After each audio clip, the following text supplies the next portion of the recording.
Bonjour à toutes et à tous, c'est Jean-Michel Pousse, le candidat à l'élection présidentielle de 2022.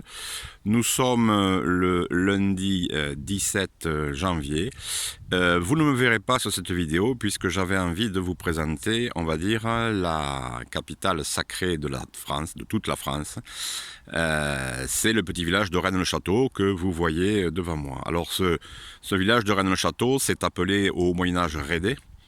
Il a accueilli les Visigoths, mais avant les Visigoths, ce petit village et les petits reliefs que vous voyez sur la gauche ici ont accueilli des gens très très célèbres, au moins pour les chrétiens et pour les juifs. Ils ont accueilli Lazare, Marthe, Sarah et surtout Marie-Madeleine.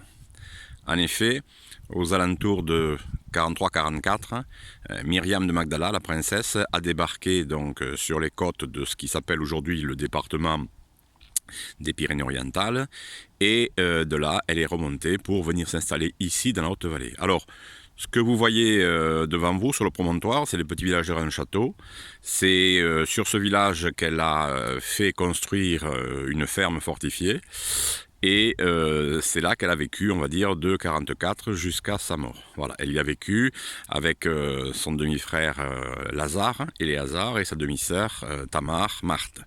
Il y avait également présent Joseph d'Arimathie, le porteur du Graal, je vous en reparlerai, et tous ces gens-là ont vécu jusque-là, et ils ont certainement été enterrés quelque part dans la région. Je vais faire donc un tour circulaire. Voilà, vous voyez au fond la petite tour. En contrebas de cette petite tour, il y avait sur le pré vert que vous voyez là-bas au milieu, il y avait un lac. D'accord ? C'est ce lac qui a permis à la famille de Marie-Madeleine de vivre, de travailler, de continuer à créer des parfums, de continuer à créer des baumes, de continuer à vivre. Voilà. Et puis on fait le tour, on va se retrouver donc face au soleil. Voilà.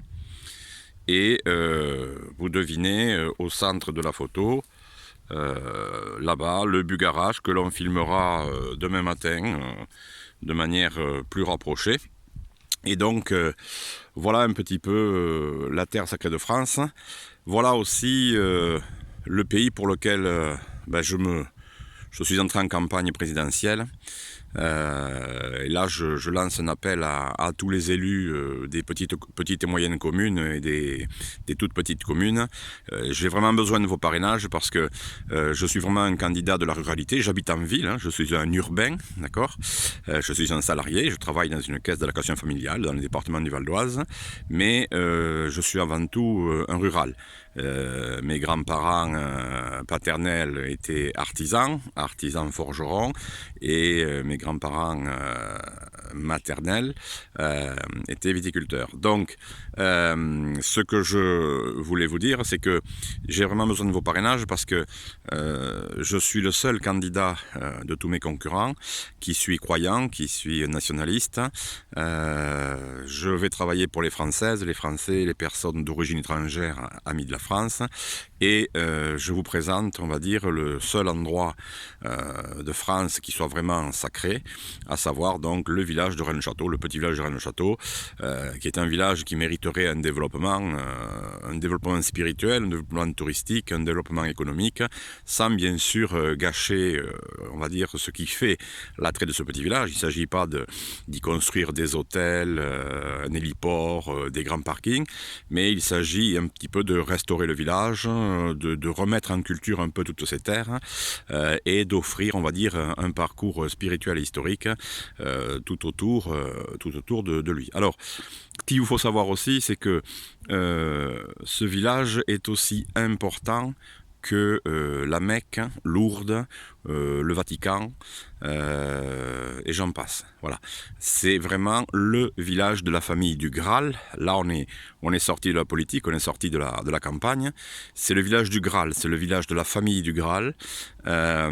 C'est ici, on va dire que si quelque chose est arrivé, c'est ici que ça commencera. Voilà. Alors, vous allez avoir d'autres vidéos qui sont à la fois pour les membres de l'association Lara, pour les partisans de Pour la France et le monde des nations, pour les élus, pour les politiques, pour mes concurrents. Mais voilà, je voulais vous montrer un petit peu la première raison pour laquelle j'ai entamé cette campagne avec très peu d'argent, une toute petite structure, avec beaucoup de foi, beaucoup de conviction, beaucoup de force. Voilà, on va faire un petit tour et vous allez comprendre donc pourquoi j'aime ce pays et pourquoi je m'engage dans une campagne que je compte bien gagner. Alors, au passage, voici mon véhicule. Vous remarquerez, ce n'est pas une Mercedes, c'est une Toyota Corolla Verso diesel D4D, un vieux modèle de 2009 que Anne Hidalgo m'interdit de promener dans Paris. Mais c'est pas grave, je le ferai quand même parce que il va falloir que cette dame arrête un petit peu de proclamer tout et n'importe quoi. On revoit le Bugarache.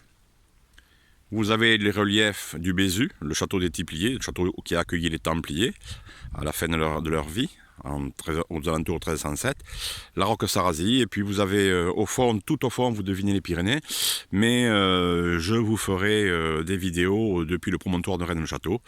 Je voulais surtout que vous voyiez ce paysage pour lequel je vais me battre pendant 2 mois et peut-être plus, ce paysage qui pour moi est extrêmement important, ce paysage qui doit être à la fois rénové, qui doit être remis en culture, qui doit être aussi un petit peu industrialisé, il faut que l'artisanat revienne, il faut que la petite industrie revienne, il faut que ces routes soient refaites, il faut que les chemins soient bien bordés. Voilà, on peut tout à fait vivre au 21e siècle ici. Il faut qu'il y ait la Wi-Fi, il faut qu'il y ait le câble, Internet, éventuellement la 5G, avec tous les problèmes que ça peut engendrer peut-être, il faut voir, il faut réfléchir. Mais voilà, je suis donc bien un candidat de la réalité, je suis originaire d'un milieu paysan et artisan, comme le disent avec mépris certains de mes candidats et certains de nos responsables politiques, mais j'en suis très fier. Je suis très fier de mes origines paysannes et artisanes, et je me battrai pour que tous ces lieux puissent accéder au XXIe siècle en respectant l'écologie, en faisant en sorte que nous puissions avoir une campagne moderne qui respectera le patrimoine, qui respectera les œuvres archéologiques, ce que nous ont laissé nos ancêtres. Il y aura l'électricité, il y aura l'eau, il y aura Internet, il y aura des chemins goudronnés, des chemins pavés, des chemins de terre. Il faut débroussailler beaucoup d'endroits pour permettre d'accéder aux sources, aux chapelles, etc. etc. Et puis, je vous dis, il faut industrialiser de la manière la plus écologique possible, même les départements ruraux, parce que nous avons besoin de l'industrie, nous avons besoin d'une industrie adaptée aux départements ruraux. Et nous avons aussi besoin d'une agriculture qui se développe, on va dire, sur toutes les terres arables ou toutes les terres où l'on peut élever du bétail, de façon à ce que l'on puisse nourrir tout le monde et qu'on puisse le nourrir en qualité. Voilà.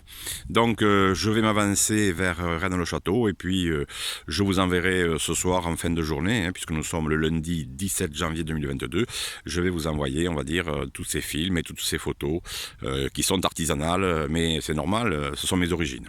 À bientôt.